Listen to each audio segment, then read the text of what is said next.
Hey, I'm cool. Welcome to Anonymous Storytellers. I'm Xen, the admin. Also, here to let you lovely listeners and viewers know we are resuming our reading of My Property Isn't Normal by Murderbird 17. We will start at part 6 today. And I'm Malcolm. Hopefully, maybe this time it's normal. Probably not. It probably won't. Well, You can always hope. hoping is nice. Let's get into it. My Property Isn't Normal by Murderbird 17. Well, last post I said something wild was bound to happen sooner or later. I wasn't disappointed. Malk has been living here for about a week now, and he finally got what he was looking for. Action! It was really in his favor, though. I mentioned the patrols he keeps taking me on in the last post, but I didn't really get into detail. He calls them patrols, but it's honestly more of a scavenger hunt. He even gives me a damn list! Like I'm a little kid or something. On the list were specific signs and objects that will be indicative of tangible activity. Tangible is a fancy talk for monsters. I asked him what an intangible was as a joke, and he nonchalantly said, Get out of my condo! Ghosts and other shit that you can't touch. After I realized he was serious, I popped the question.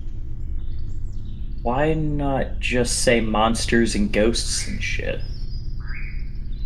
Why not just say monsters and ghosts and shit? Because a dog had to come and say, because the people who know name this stuff's are nerds. Did you get right, Papi Chulo? Fair enough, I guess. I'm off on a tangent again. Back to scavenger hunt. The list he gave me had a lot of stuff on it, and as I was walking through the woods for the second time that day, one thing on the list kept catching my eye. Stairs. Why the fuck would stairs even be on this list? That's not paranormal at all. Also, if there had been stairs in these woods, I would have already found them! That's not something you miss. I mean, I thought this whole search around for stuff idea was stupid from the beginning anyway. I never searched for the hell spawn on this property. It was always found me by itself. The only reason I even participated in Malk's patrols were to humor him so he wouldn't be as crappy, and because I like to get outside anyways. Even so, stairs. I was looking at the list, eyeing down the word stairs for the millionth time, when it suddenly got dark. Confused, I looked up to see that it hadn't actually gotten dark. I was just in a shadow that was being cast by a tall, skinny wooden wall. I had been to this exact spot a few days earlier, and there had been no such object. The wall was about like 5 feet wide and 10 feet tall, and I somehow almost walked directly into it without realizing. I began to walk around it and quickly realized it wasn't a wall. Yeah, you probably already guessed it. It was the back of a fucking flight of stairs. I was honestly fucking shook. It was like I had summoned them after thinking about them too much. I immediately called Malk on the radio he'd given me for situations like this and yelled, Dude! I actually found the stairs, like real friggin' stairs out here! I hadn't been this excited about something in a long time, and I had no idea why I was so excited right now. I think it had something to do with me thinking the stairs were such a stupid thing to look for, only to end up finding some where I was never expected to find them. Either way, I barely heard Malk respond with, Okay, just stay put for a minute. I'll be there soon. And please stop screaming. You're scaring away all the things out there. He said something else, but I wasn't really listening. I was far too engrossed in these stairs. I had to go up on them. It wasn't like they were calling to me or anything. It was more of the fact that I was pretty sure I would be able to see my house from the top. So with Malk still saying unintelligible commands, on the radio, I began to ascend. As I walked up the stairs, the woods around me started to get quiet. which is weird in retrospect, but I really didn't pay any attention to that. Another thing I noticed was that there wasn't any leaves or dirt or anything on the steps. Anyone who has any experience in the woods knows that it only takes a few hours for Mother Nature to spread her shit all over any given object that is left in her care. The real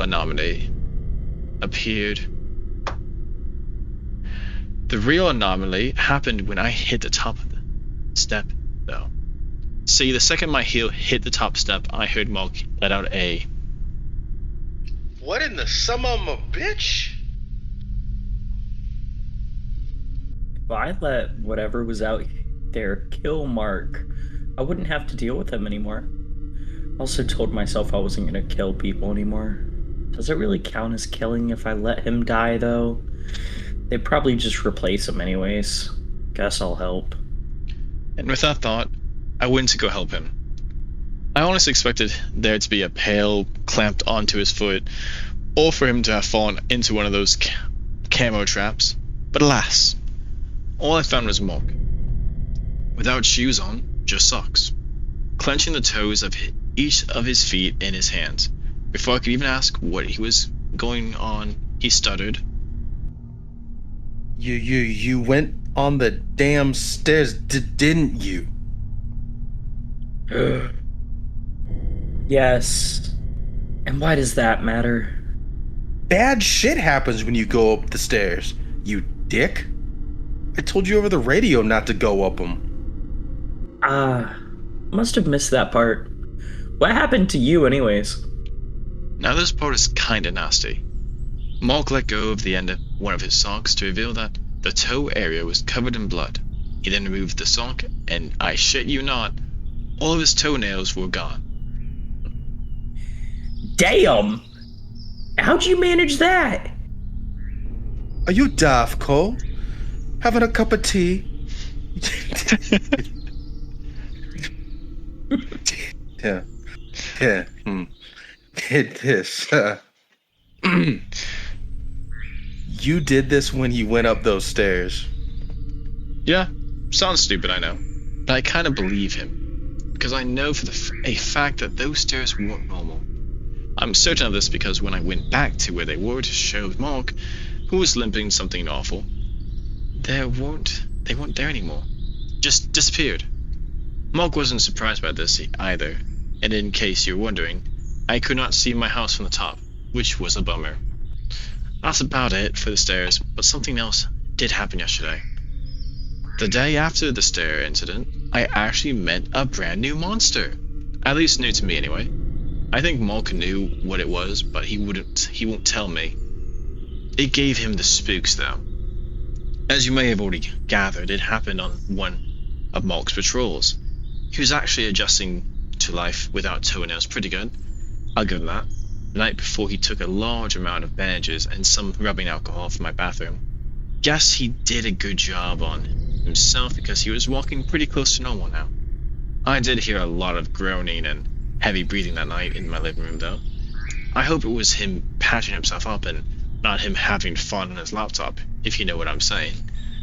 Anyways, we were walking through an area of the woods that stays somewhat dark during the day due to the dense tree cover blocking out most of the sun. Other than the lack of light, everything seemed pretty docile.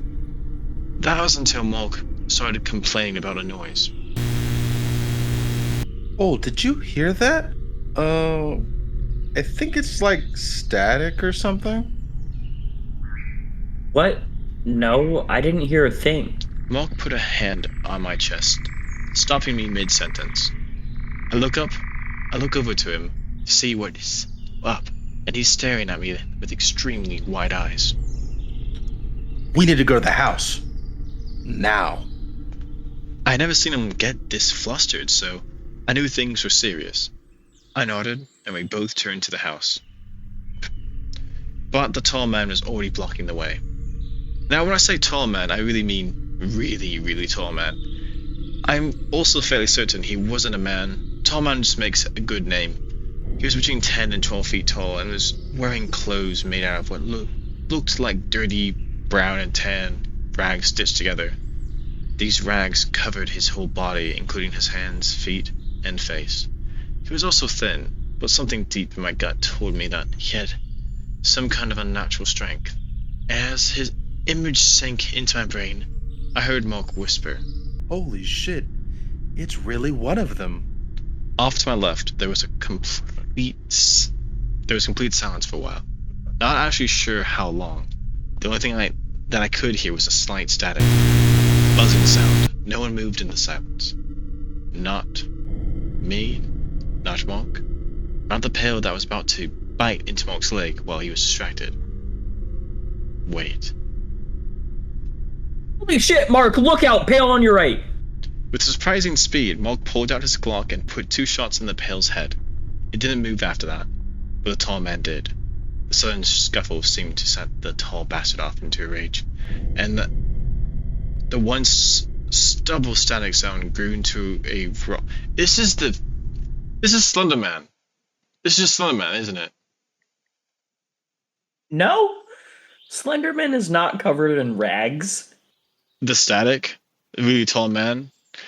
The only thing that changed about him is the rags. I'm sorry. Is he white with tentacles?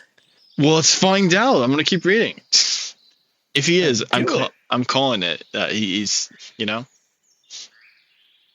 Whatever. The Glock for 2 shots.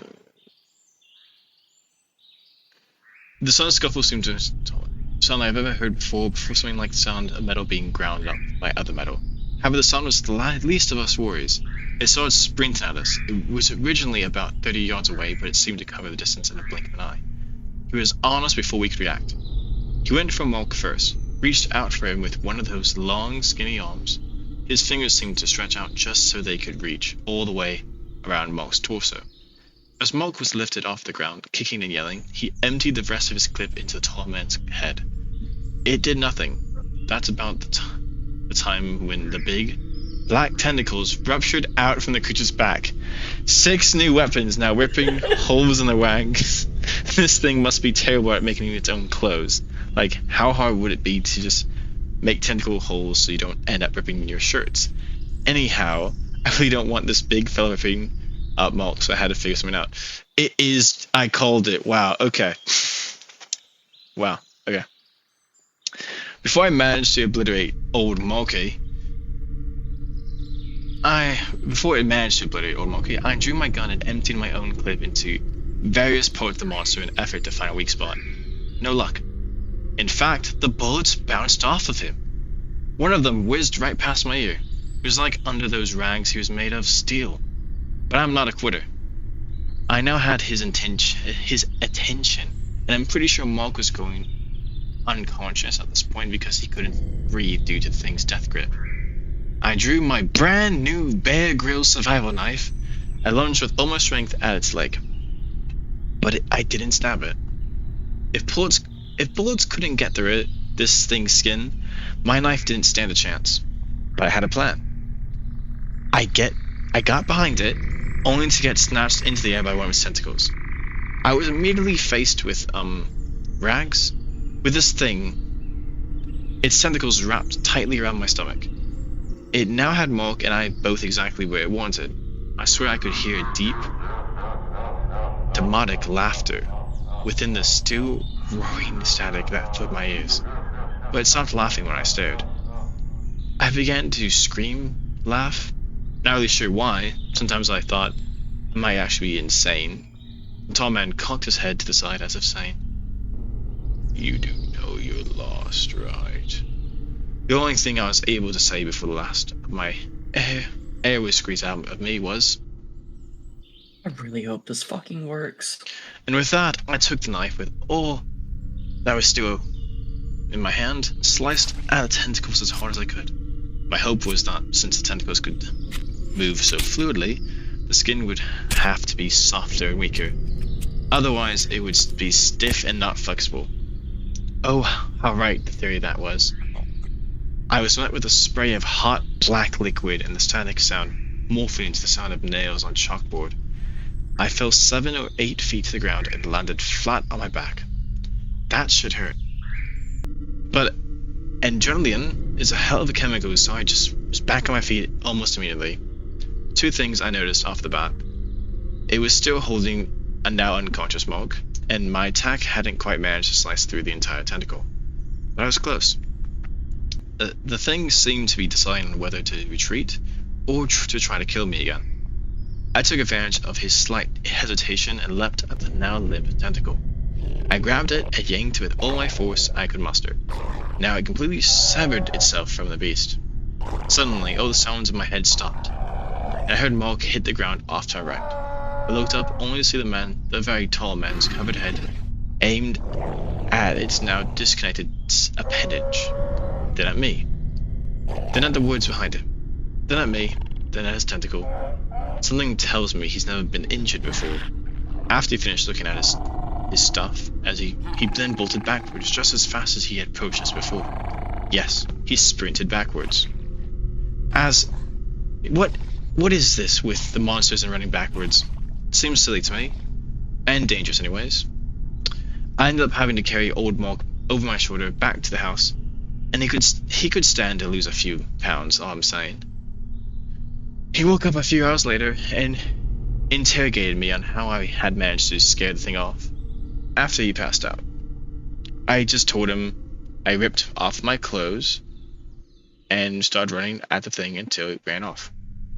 Morg said he won't let me see the thing's file until I tell him what really happened, but I want to sell the naked story. Maybe I'll tell him what really happened later and let you know the real name of the creature. Or maybe I'll keep trying to convince Morg that while he's a monster hunter, I'm a monster predator. That's it for now though, guys. I'll post again soon, in case you were wondering. I haven't seen Skinny in a few days and still haven't heard from the lady in the tree in a while. But life goes on. Be sure to check out the other posts of this series. I have links below. Until next time, Cole signing off. And that's the end of part 6. Now, Zen, let's discuss. All right. Kind of like the fact that he immediately just went with that he ran nude at the monster. Yeah, it's kind of crazy. I like how that's his first thought. I mean, when in Rome, You're not gonna? I mean, I don't know if that's going to be my first response. I mean, you don't necessarily have a weapon. I mean, they should have though, actually. So that is strange. Never mind. I'm with you. That is wild. I mean, it made no sense. Worked. Well, that's what I'm saying. Yeah, the knife works. Last thing is, I need a knife near my stuff. So I hear you. That's crazy. But no, I do like that stairs were brought up because I've seen that before. Same. That's actually one of my favorite recently coming up media lately. The whole stairs in the woods. Yeah, and immediately just got rid of Malcolm's toenails. Apparently. Yeah, just obliterated them. Yeah, well, I had it coming. Apparently. I also love how Malcolm's character is an expert with a Glock. And it's the first time we've actually read something other than Zen's trusty 45. My trusty 45 caliber rifle. Sometimes a pistol. We're never sure. Pistol, rifle, still kills shit. There you go. Better than the pro over here. Allegedly. I mean, who was passed out? Just saying. In my dreams, I won. Did you run nude at it? And that's what matters. You know what's messed up? I can see this happening and Zen trying to convince us that they did run nude at it. And I'm like, what the hell are you talking about? I can see you trying to sell that story. Got it. Oh, I would. 100%. Question is, how would you sell it to us if you were trying to sell that story to us? Oh, I'd just tell you once, and that's it. I'm not going to sit there and push it, because when I lie, it's not that fun anymore. Well, I know you lie, Gotta but be a little I don't think sneakier. Malcolm knows when you lie. I feel like Malcolm just has an innate sense for it. That's fair. Been around the block a few times.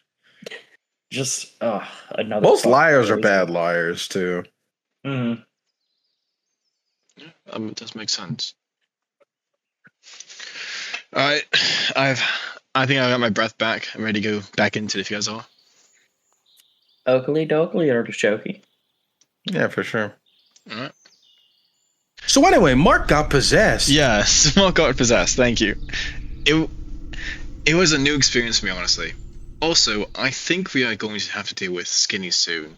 He destroyed a van the other day that was carrying supplies out to us. I'll get to that later, though. I actually learned a lot from the spirit that possessed Mark before it left. And yes, it left. I didn't have to banish it or anything. Let me just tell the story before I end up spoiling something. The day after the Tall Man incident, reference to Port 6 for information on that, Mog started acting funny. But in a good way, in my opinion. He was much less commanding and hostile. Like, he had no energy. This meant he didn't want to go keep checking out around the property for monsters constantly, and I was able to do what I wanted again without him complaining. When I noticed the change in his behavior, I thought of two reasons that could have caused Mog to act this way. 1, he was sick. 2, he was a little scaredy prick after almost being killed by the Tall Man. Turns out, I was wrong on both accounts. After 2 days of Mog being reserved and borderline unresponsive on my couch, I knew something was up. As much as I don't want to admit it, Mog is a badass in his own right. He isn't the kind of person to crumble after a traumatic event. He's a fighter. I was aware of his unnaturally aggressive fight over flight response when he first encountered Skinny and almost rushed out to certain death just to show Skinny that he wasn't here to play games. On top of that, he didn't show any real signs of sickness. He was tired and slow to respond, yes, but he wasn't sensitive to light like a concussion. He wasn't hot or cold, no runny nose, no trouble breathing, etc. It was on the 3rd day of this strange behavior, yesterday to be exact, when I confronted him and got an answer. So, Mark, any idea why you're so tired and lazy and shit? Just as I finished asking this, Mark shot up to his sitting position on the couch, whipped his head around to face me. In a voice much higher than his regular voice, he exclaimed, "You would never ask! I finally finished taking over this body a few hours ago and was waiting for the right moment to reveal myself. You see, Mark is on vacation right now, and I'm taking his place." Oh, nice. When will we be back? His wide smile quickly found itself upside down. You know what, Cole? This is why I really hate you. You are literally no fun whatsoever. Well, if you aren't Mark, then I don't know you. And how would you know that I'm not fun? Don't you know it's wrong to judge a book by its cover? Mark's... no. The replacement Mark's voice was starting to sound irritated. Hate yourself? I'm a ghost, dipshit. I've been here for months trying to fuck with you. I even tried to possess you, but unfortunately for me, you're incompatible. And no matter how hard I tried to get your attention or scare you, I was always met with you just brushing it off. I worked really hard too. Like the time I moved the TV while you were watching or whatever, or the time I put holes in all your socks to make your big toes pop out. I was finally starting to catch on to what was happening at this point. Oh, I thought that the TV was just with the... Holy shit, you're the one who put holes in my socks? You piece of cock meat. You made me think I had sandpaper toes. That's Mr. Cockmeat. At least that one worked. Anyways, as you probably knew, being a ghost has its limits. It's extremely difficult to have any effect on the physical world, and we can't affect living tissue in any kind of direction or direct way, any way whatsoever. But now that I have a vessel, I can finally kill you. Well, shit. That escalated quickly. As I process this new information that I have just been received, Fake Moke speaks up again. One thing I bet you didn't know is that as a ghost, when I take over a body, I can't see all of the host's memories. Weird. Why I can't see them. But the body still retains the natural reflexes and skills that the host has acquired through his or her lifetime. And this guy has some serious badass skills. Fake Moke sprang to his feet and did a roundhouse kick that shattered a nearby lamp into a million pieces, then turned to my wall and punched as hard as he could. I'm pretty sure he expected to punch right through, but only ended up leaving some bloody knuckle prints. Yeah, there's a stud there. I said as Fake Moke doubled over, holding his damaged hand. Now realize that. Thank you. He wheezed out before standing back up straight again. Even this guy is plenty skilled enough to end your sorry ass. Fake Moke shouted with a wicked grin. You must have been out the first night he got here. But okay. He cocked his head a little after this comment and quickly brushed it off and lunged at me. I'll try to explain what happened next as best I can. As he rushed me, he threw a right-handed jab at my head. I countered this by hooking my arm over the inside of his shoulder with my left arm as I ducked the punch and put my right arm between his legs so I could lift him off the ground. I then did a fireman throw, which basically means I tossed him into the air and subsequently slammed him back onto the ground by exploding back up to his standing position and releasing my hold on his leg while skillfully keeping a strong grip on his shoulder. This made Fake Moke fly over my head and still slam onto the ground at my feet. That's a lot. I wanted to explain how this happened so people don't just accuse me of bullshitting. And for the record, I don't think this would have worked on real Moke. I'm sure he would have seen it coming. Anyways, this should have knocked the breath out of him, so I wasn't ready when punched the back of my knee and dead-legged me so perfectly I went straight to my ass. Middle school me would have taken notes on perfectly execution of this move. Fake Moke ended up getting back to his feet before me, unfortunately, and jumped onto me, putting the flat on my back. Fake Moke then reeled his fist back for a final blow. As his fist flew towards my face, I managed to move my head to the side at the last second, and his fist connected with the hardwood floor at a respectable speed. He may have been able to recover from this quickly if I hadn't taken the same hand that he had already smashed on the wall a few moments before. As Fake Moke winced in pain, I threw my leg into the air and proceeded to connect with his no square.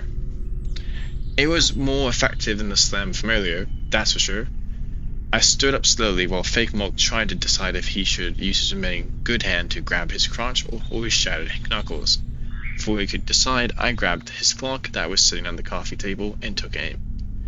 It didn't take Fake Moke long enough to look up and realize that I now have complete control of the situation. He stood up but didn't make any further advances at me.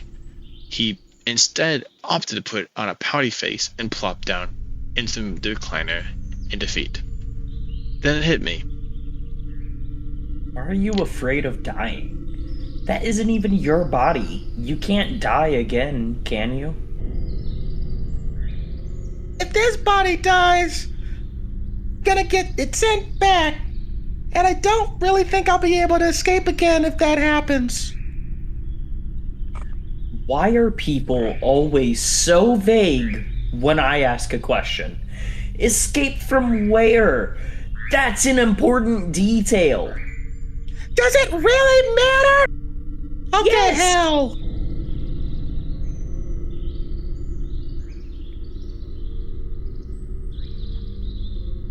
This dramatic pause is crazy. I don't really understand what I'm waiting for. I guess to die or something like that. I haven't really decided what I'm gonna do for the next 5 minutes. Maybe I'll just pet my puppy Chulo. I haven't really decided yet. Or maybe I'll go pick up Sea of Thieves on Discord, which is not where you can play the game. But you could watch it there, technically. Allegedly. Alright, that's what we're gonna call it tonight. Any thoughts on what happened? I don't know, I'm still processing more over here. Oh my gosh. Alright, I'm gonna cut that.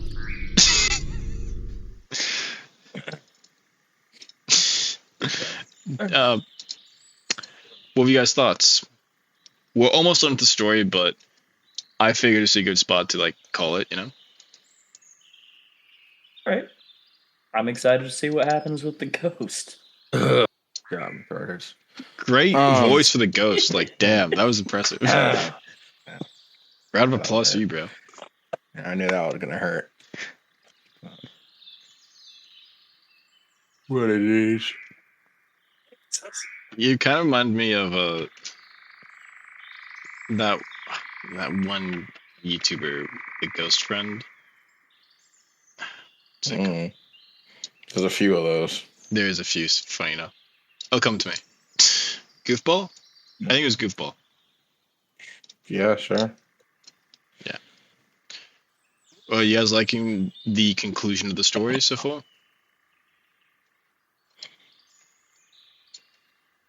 I enjoy it. Yeah, no, it was interesting. Do you think the build up? Do you think it has had a decent build up, or you think it's like gonna fall flat on its face?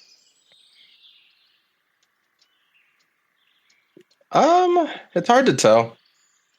Honestly, stories go so many which ways nowadays. Like, I'm hoping it builds something, but it could fall flat. It's hard to tell.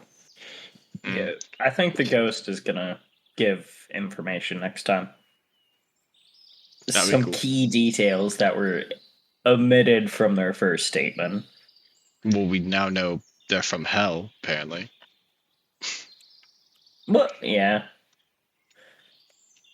Yeah. Well, thank you guys for listening. As always, we are Nominate Storytellers. And you guys have a lovely night. Have a good night. Yeah.